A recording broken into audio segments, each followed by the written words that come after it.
Bayangkan. Clara, tahun 2030. Bendera masih berkibar, lagu kebangsaan masih dinyanyikan. Tapi negara ini sudah retak dari dalam. Semua bermula 5 tahun sebelumnya, ketika seorang presiden dengan reputasi tegas dan keras mengambil alih kekuasaan. Ia berjanji membersihkan mafia, menutup celah korupsi, memangkas jaringan oligarki, dan menghentikan permainan elit lama. Di awal, rakyat bersorak, investor ragu, elit lama gelisah. Karena untuk pertama kalinya dalam puluhan tahun, sistem yang nyaman mulai terguncang. Bab 1. Ketika mesin lama dihancurkan, presiden itu memotong jalur distribusi rente, merevisi kontrak sumber daya alam, membubarkan jaringan mafia impor, menekan proyek-proyek titipan. Bagi rakyat kecil, itu harapan. Bagi elit lama, itu ancaman. Mereka kehilangan akses, kehilangan jalur dana, kehilangan keamanan, dan ketika uang berhenti mengalir, loyalitas ikut berhenti.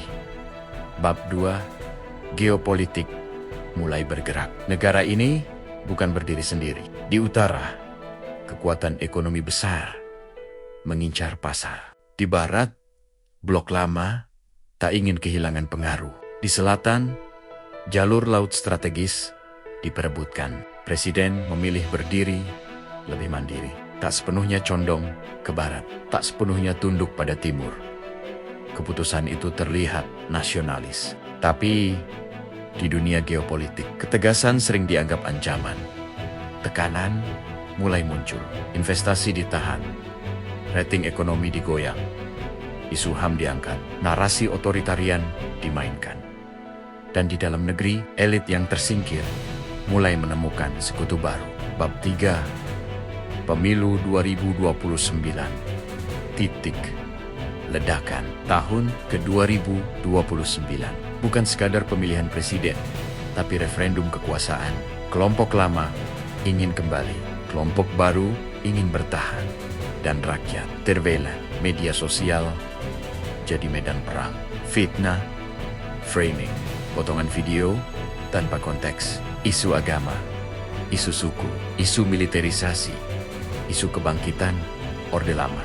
Semua dimainkan bukan untuk mencari pemimpin terbaik, tapi untuk menumbangkan simbol kekuasaan. Bab 4. Operasi adu domba. Kerusuhan kecil mulai muncul di beberapa daerah. Bukan perang besar, tapi cukup untuk menyalakan api. Narasi separatis muncul kembali. Isu kecurangan pemilu digoreng habis-habisan. Demonstrasi tak lagi murni aspirasi.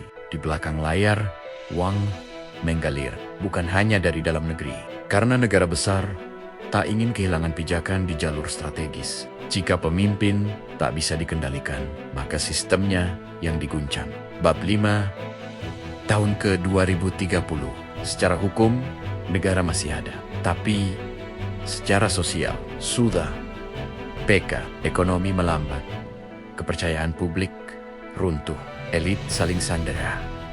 Beberapa daerah menuntut otonomi lebih luas, beberapa investor menarik diri, beberapa tokoh menyerukan riset nasional, dan media asing mulai menulis. Apakah negara ini akan terfragmentasi?